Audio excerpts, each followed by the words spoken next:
Saudara, dalam sidang sengketa Pilpres yang digelar di Mahkamah Konstitusi, nama Presiden Jokowi disinggung oleh tim hukum Ganjar Mahfud. Jokowi dianggap melakukan abuse of power untuk memenangkan Prabowo Gibran.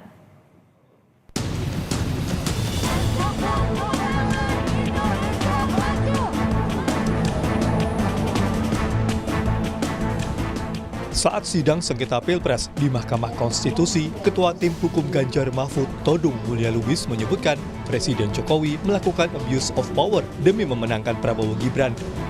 Jokowi dianggap melakukan intervensi kekuasaan, ketidaknetralan penegak hukum, dan politisasi bantuan sosial sehingga memengaruhi perilaku pemilih. Nepotisme Jokowi melahirkan abuse of power atau penyalahgunaan kekuasaan yang tersusun rapi. Adanya nepotisme yang dilakukan oleh Presiden Joko Widodo yang kemudian melahirkan abuse of power terkoordinasi guna memenangkan pasangan calon nomor urut 2 dalam satu putaran.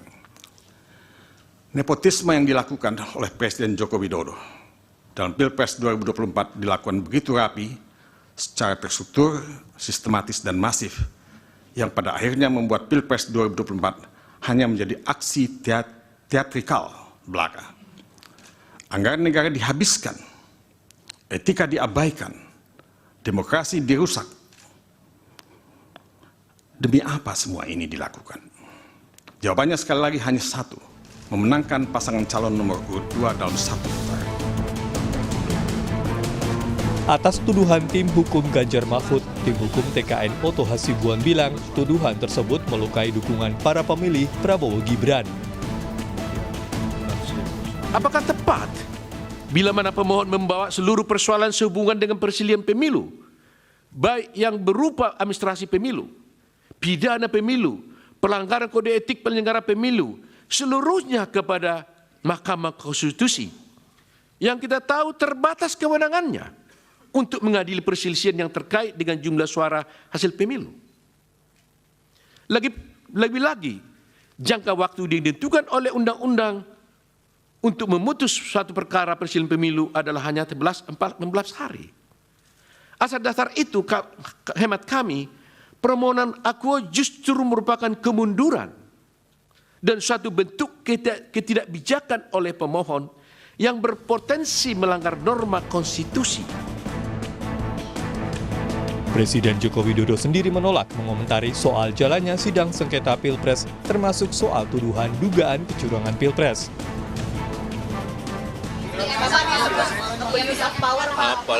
Untuk apa? Saya tidak mau berkomentar yang berkaitan dengan MK. Ya. Sidang akan kembali dilanjutkan besok Senin 1 April 2024. Kali ini agenda sidang adalah mendengarkan keterangan ahli dan saksi pemohon, serta pengesahan alat bukti tambahan pemohon Anies Mohaimin dan Ganjar Mahfud. Tim Liputan Kompas TV.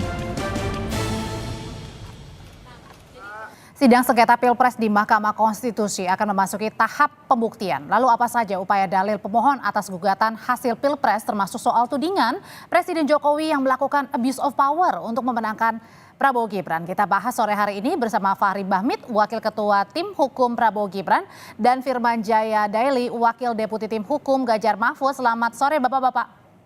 Selamat sore Mbak. Selamat sore. Saya mau ke Mas Firman dulu. Mas Firman, jadi sebenarnya fakta-fakta apa sih yang akan dibawa besok sehingga bisa menuding Presiden Jokowi ini abuse of power di Pilpres 2024 demi memenangkan Prabowo Gibran menang satu putaran? Secara normatif dan makro kami sudah menyampaikan di permohonan. Ada berbagai konstruksi, substansi, dan narasi yang kami sampaikan. Tentu yang berkaitan dengan pembuktian untuk memastikan dan memaknai soal pembuktian yang kami sampaikan untuk menghubungkannya dengan soal pelanggaran TSM, yaitu pelanggaran terstruktur, sistematis, masif, dan juga pelanggaran substansial dan prosedural. Maka kita hadirkan sejumlah saksi ahli dan saksi fakta dan sejumlah dokumen yang lain.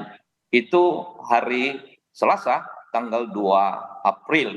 Dan untuk itu maka kita sudah melakukan persiapan yang matang, pematangan-pematangan, kemudian secara maksimal. Karena memang ini sudah kita temukan dari awal sejak sebelum tanggal 14 Februari, kemudian pada saat 14 Februari juga, dan setelah 14 Februari. Jadi ada Tapi satu bagian mana sebenarnya abuse of power yang paling kelihatan yang dilihat oleh tim hukum Ganjar Mahfud ini? Presiden melakukan abuse of power, nepotisme. ini berintikan berakar urat dari memang nepotisme. Politik nepotisme itu pada akhirnya memang melahirkan abuse of power dari pemimpin tertinggi sebagai penanggung jawab utama dan tunggal kekuasaan pemerintahan negara. Karena memang putra langsung presiden yang menjadi calon wakil presiden. Nah, sejumlah efek akibat dari abuse of power itu, maka ada sejumlah kebijakan, rangkaian kegiatan yang memiliki hubungan dengan daya kepada elektoral, jumlah pemenangan yang diraih oleh pasangan 02. Makanya kami tempatkan bahwa pemungutan suara, penghitungan suara yang pendekatan kuantitatif itu nominal itu ada hubungan diakibatkan atau disebabkan oleh sebelum tanggal 14 Februari. Ada relasi, maka itu yang kami buktikan sebagai dalil. Nah, karena kita yang mendalilkan, maka tentu kita yang membuktikan. Walaupun juga terbuka peluang bagi Mahkamah Konstitusi untuk bisa melakukan pergeseran paradigma bahwa jikalau ada pelanggaran TSM di mana elemen kekuasaan di situ misalnya ada, maka kalau gitu juga mengambil alih, menginisiatif untuk bisa memaknai pembuktian itu. Yang penting saya ada langsung poin, tanyain aja ke Bang Fahri kalau gitu ya Mas Firman ya. Intisarinya. Oke, Silakan, Mbak. Bang Fahri, itu tadi disebutkan karena ada rangkaian yang tersusun rapi mulai dari sebelum Pilpres sampai pada saat hari H 14 Februari demi memenangkan Prabowo Gibran menang satu putaran. Iya, itu masih terlalu teoritik ya.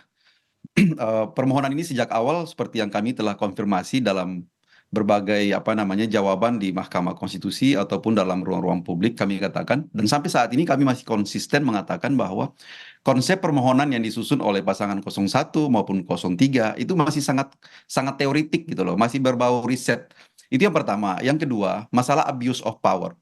Seolah-olah Mahkamah Konstitusi itu dipaksa untuk mengadili sesuatu yang sebenarnya di luar daripada kewenangannya. Kenapa saya katakan seperti itu?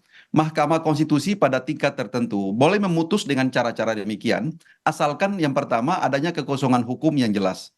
Atau mungkin barangkali persoalan pelanggaran ini begitu luar biasanya dan pada akhirnya tidak bisa diselesaikan atau mungkin di luar daripada kewenangan lembaga-lembaga terkait. Tapi masalah abuse of power itu diatur dalam Undang-Undang 30 2014 tentang administrasi pemerintahan.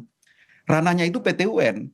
Makanya kalau Anda misalnya membaca pasal 17 ayat 1, 2, 3 Undang-Undang 30 2014 tentang administrasi pemerintahan, di situ dikatakan pejabat negara, pejabat pemerintahan tidak boleh menyalahgunakan. Jadi maksudnya tudingan ini mengada-ngada? Ia sangat mengada-ngada dan tentunya Mahkamah Konstitusi tidak peduli dengan soal seperti itu. Karena kenapa? Ada peradilan konvensional, ada lembaga-lembaga yang secara konvensional telah diatribusikan untuk menyelesaikan hal-hal seperti itu. Sekarang pertanyaannya, yang bisa mengkonstatir, yang bisa menyimpulkan bahwa penyelenggara negara dalam hal ini presiden atau mungkin jajarannya itu melakukan abuse itu siapa? Harus PT UN, harus ada keputusan yang tentunya mempunyai nuansa declare. Harus ada keputusan hukum yang mendeklarkan adanya pelanggaran abuse of power itu atau penyalahgunaan kekuasaan itu. Makanya dalam Undang-Undang 30 2014 itu ada 3 hal. Pejabat atau penyelenggara negara itu tidak boleh mengambil keputusan itu 3 hal. Menyalahgunakan kekuasaan, mencampur adukan kekuasaan, dan bertindak sewenang-wenang. Itu tidak boleh.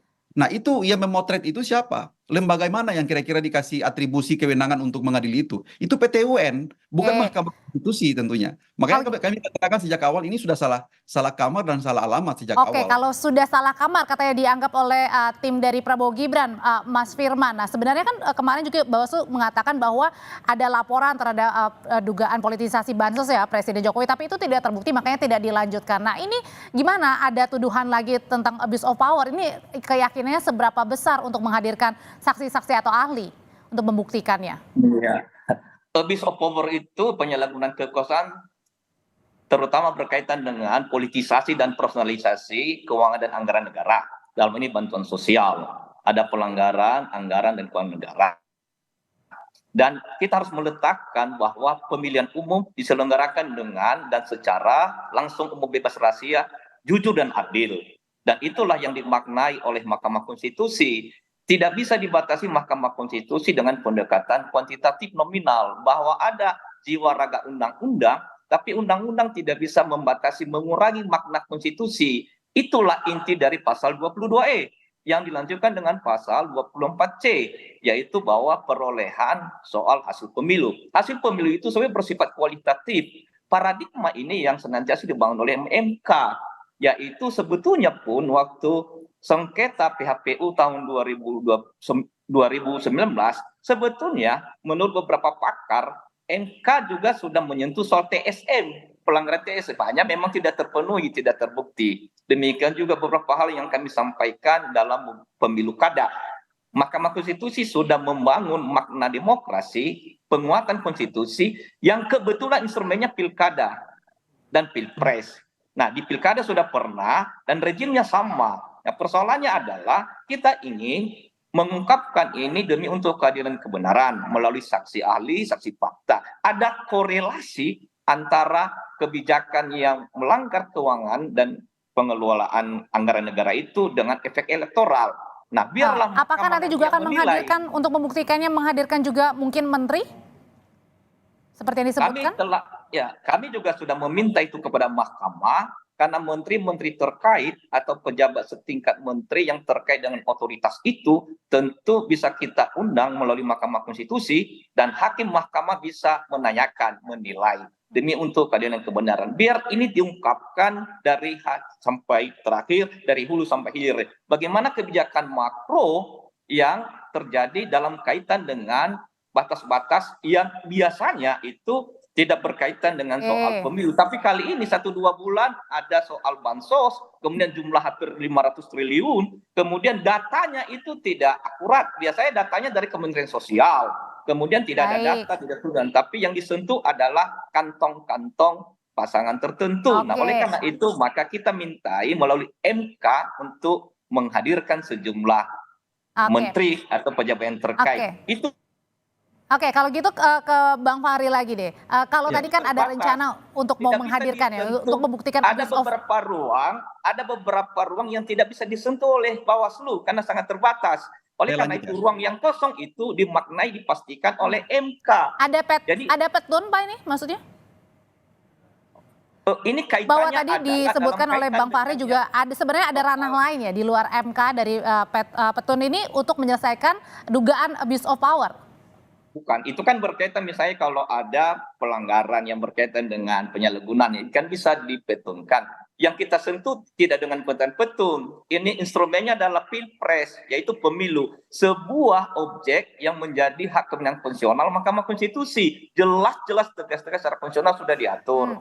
Yang kebetulan yang melibatkan pejabat negara atau pejabat tingkat itu. Jadi isunya adalah adanya soal pelanggaran keuangan negara dan anggaran negara dalam konteks ekosistem penyelenggaraan pemilu. Oke, saya kasih kesempatan ke Bang Fahri dulu ya, Mas Firman ya.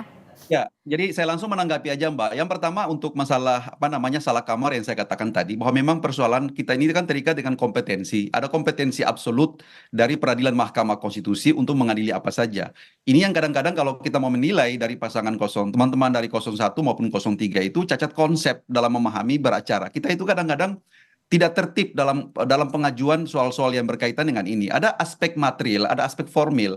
Kadang-kadang kalau aspek formilnya tidak memadai, maka aspek materialnya itu nggak bisa ditegakkan. Makanya dalam hukum itu ada hukum acara, ada hukum material. Ada hukum formil, ada hukum material. Nah, material formilnya itu yang saya katakan tadi. Kalau bicara masalah tata tertib beracara untuk mendapatkan satu kebenaran, itu ada kamarnya, ada penyelesaiannya. Sepanjang menyangkut dengan abuse of power, menyalahgunakan kekuasaan, mencampur adukan kekuasaan, ranahnya itu Pengadilan Tata Usaha Negara karena MK itu tidak diatribusi untuk menilai tingkah laku pejabat. Oke, kalau gitu pertanyaan selanjutnya adalah karena kalau tadi disebutkan salah kamar, kemudian juga tadi disebutkan bahwa ranahnya adalah petun ya, bukannya di MK. Kalau gitu pertanyaan selanjutnya adalah apakah tim hukum Prabowo Gibran kalau gitu apakah yakin nih bahwa gugatan nantinya akan ditolak oleh Mahkamah Konstitusi? Usai jeda nanti tetaplah bersama kami di Kompas Petang. Terima kasih. Kembali di Kompas Petang. Jadi Mas Firman boleh sekali lagi dijelasin nih sebenarnya abuse of power yang bagian mananya sih, contohnya tentang nepotisme yang dilakukan oleh Presiden Jokowi untuk memenangkan Prabowo Gibran satu putaran menang. Iya, saya memulai dulu ya.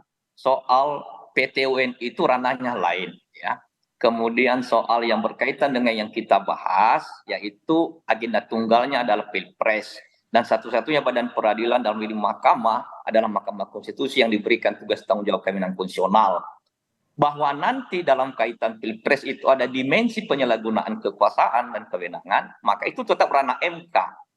Nah, hal yang kedua adalah misalnya begini, kalau Bawaslu, kemudian KPU sudah memproses, tapi kan terbatas. Kemudian juga ada yang tidak diproses, ada yang diprotes tapi sangat kecil.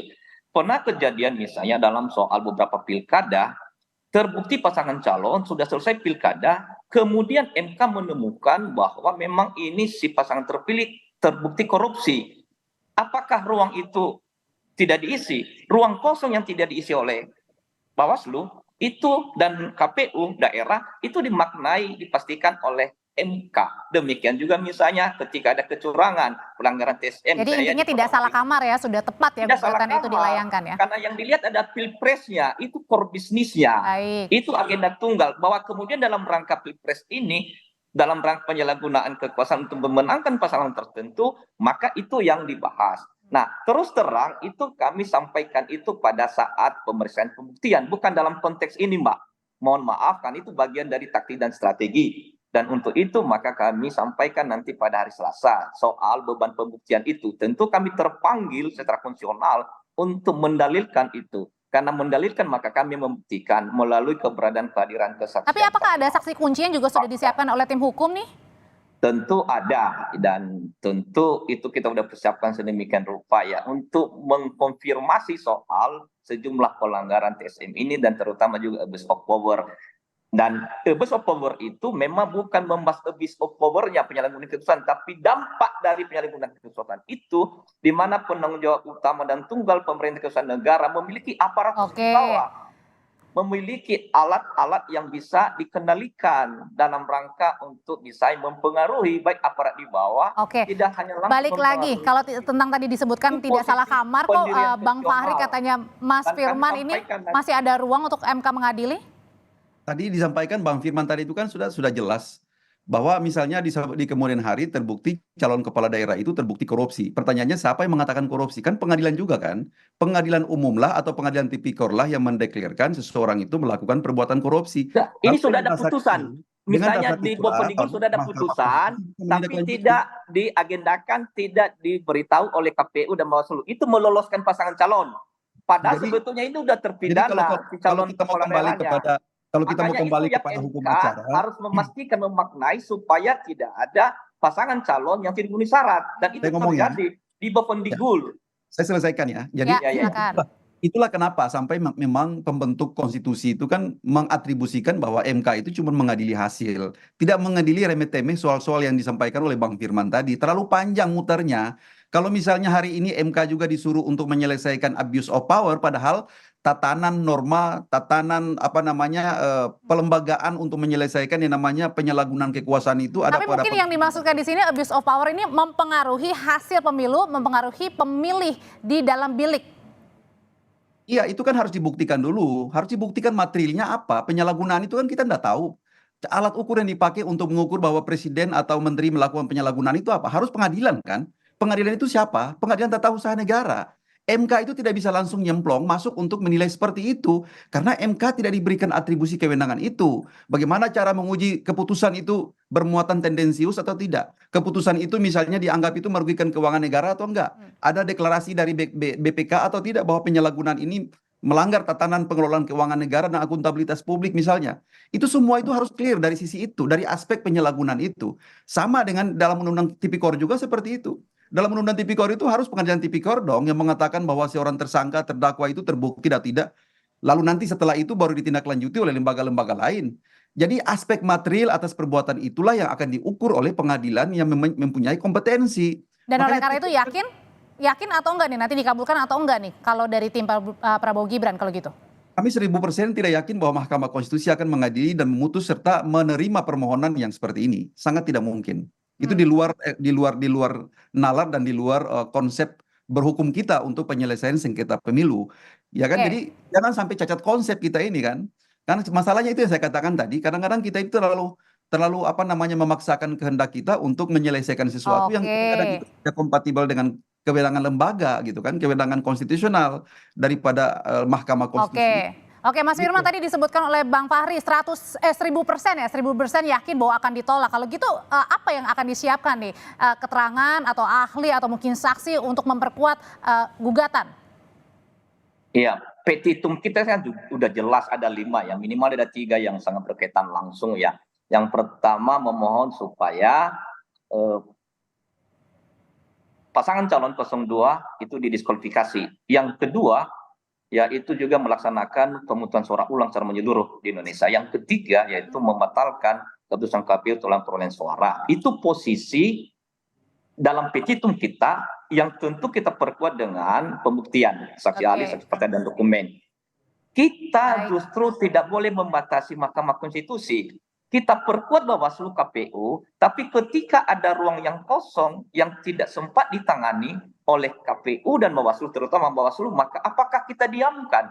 Disitulah Mahkamah Konstitusi mampir tampil secara maksimal untuk merawat, menjaga, mengawal konstitusi. Oke, baik. Jadi ini tidak pendekatan remeh-temeh, sebetulnya justru dalam rangka memperkuat demokrasi, kedaulatan rakyat. Karena suara rakyat itu 1%, 1 pilu itu harus dijaga. Dan pembuktiannya seperti apa? Ini besok akan kembali dilanjutkan ya dalam sidang sengketa Pilpres di Mahkamah Konstitusi.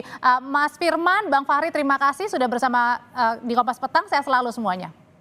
Terima kasih Bang Firman. Terima kasih.